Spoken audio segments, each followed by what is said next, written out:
باپ کی یاد آ رہی ہے. اللہ کے نبی نے اٹھایا, اسے سینے سے لگایا اور گھر لے کر گئے اور حضرت عائشہ سے فرمایا عائشہ اس کو غسل کراؤ. غسل کرانے کے بعد اسے کئی حسن و حسین کے کپڑے ہوں وہ پہناؤ, کپڑے پہنائے اور بچہ پھول لگنے لگا.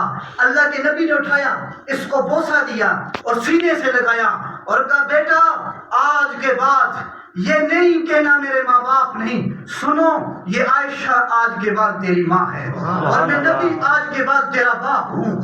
اور جو محبتیں تجھے یتیم جو تیرے سگے ماں باپ نے دی تھی, میں نبی اور یہ میری بیوی عائشہ تیرے سگے ماں باپ سے بڑھ کے تجھے محبتوں سے نوازیں گے. پھر اللہ کے نبی نے اس یتیم کو کندھوں پہ اٹھایا, اسی میدان میں لے کر آئے جہاں بچے کھیل رہے تھے.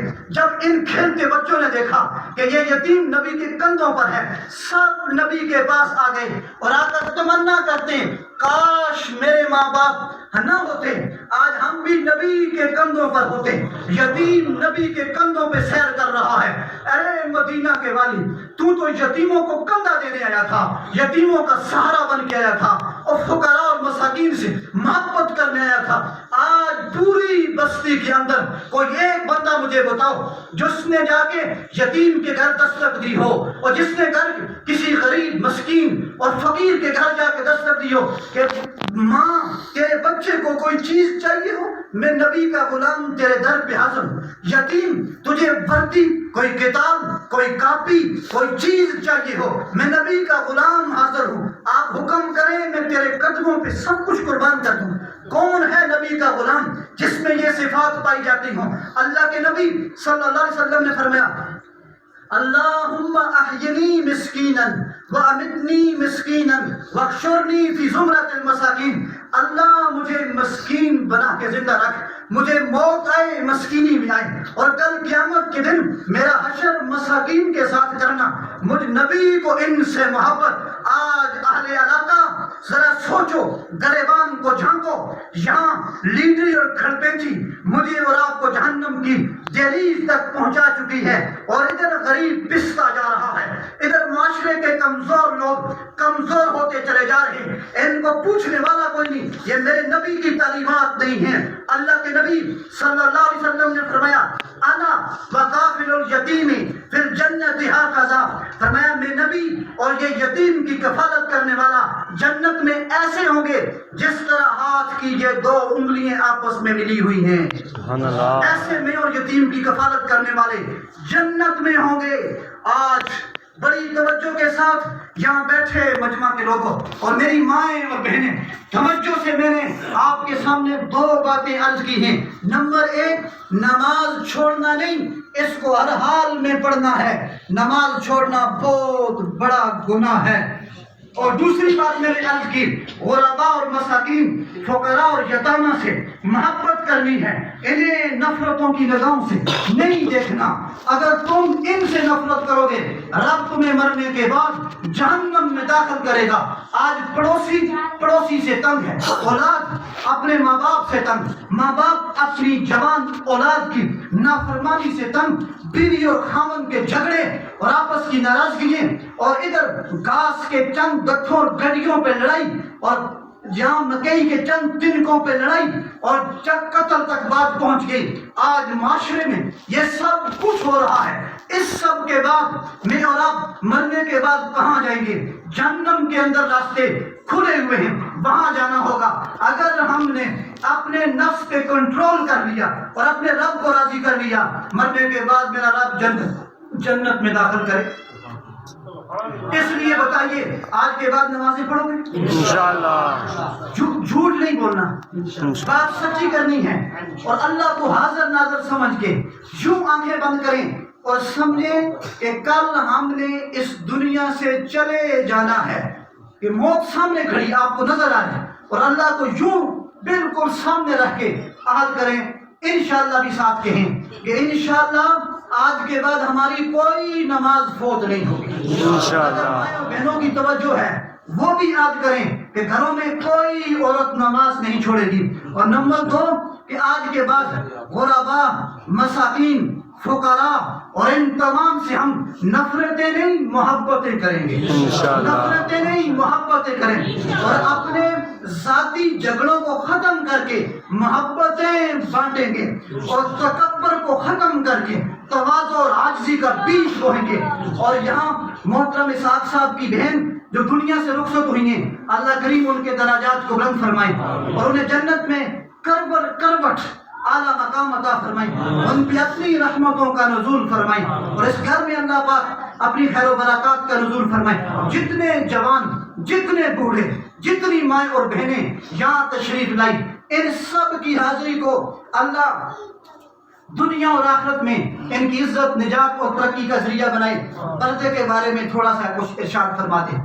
میں کچھ لمبی چوڑی پردے کے بارے میں بات نہیں کروں گا.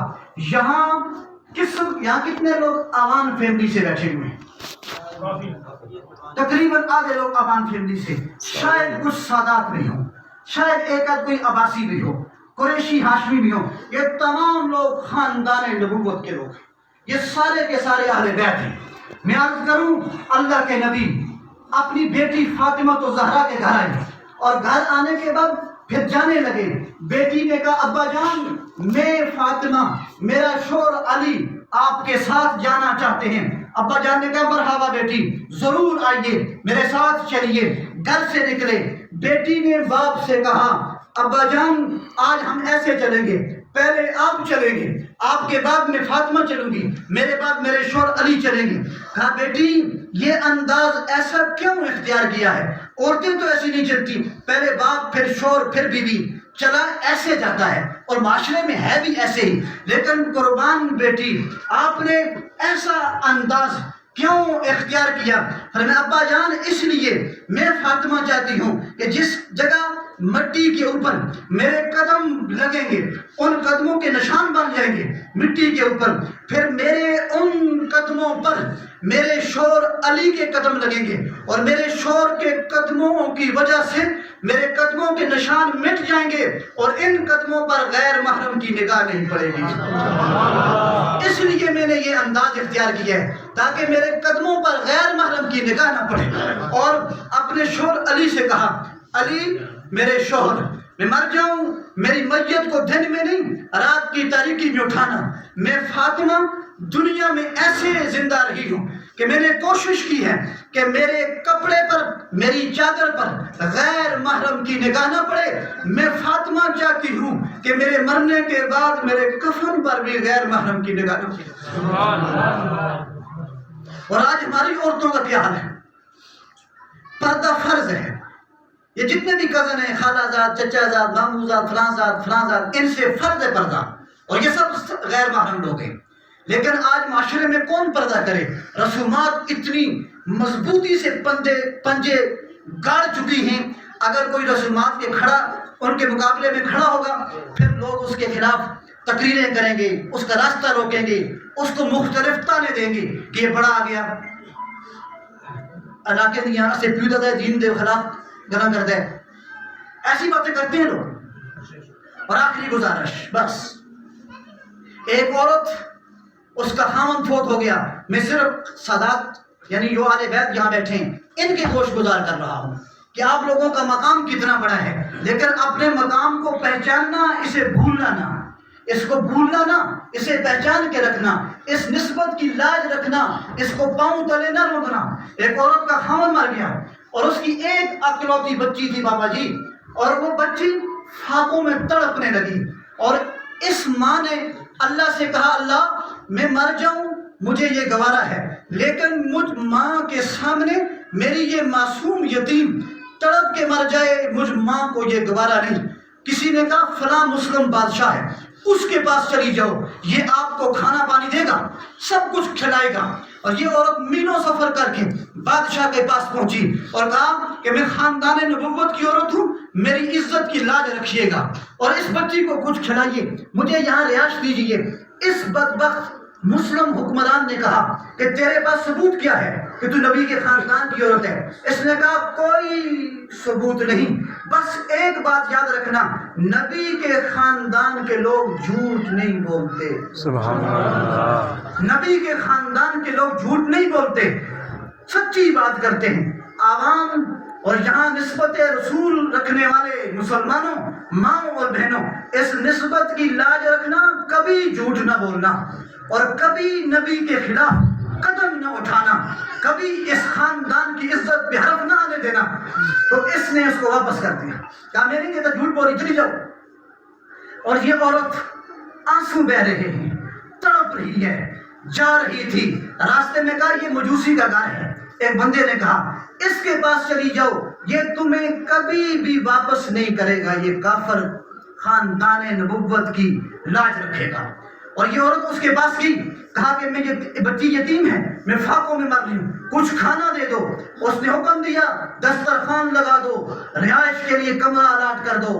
اور اللہ کے نبی صلی اللہ علیہ وسلم کی رات اسی مسلم بادشاہ کو زیارت ہوئی، اس نے دیکھا کہ اللہ کے نبی ملاقات کر رہے ہیں، اور ایک ایسا جنت میں عالی شان محل اس بادشاہ کو نظر آیا۔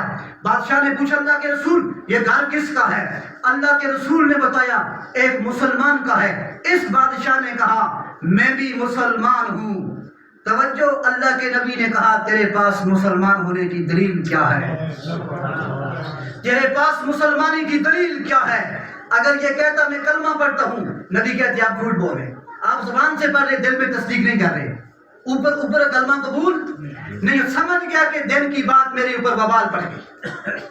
اور اللہ کے نبی نے فرمایا یہ جنت کے وسط میں عالی شان محل فلاں بندے کا ہے۔ اس نے کہا وہ تو کافر ہے۔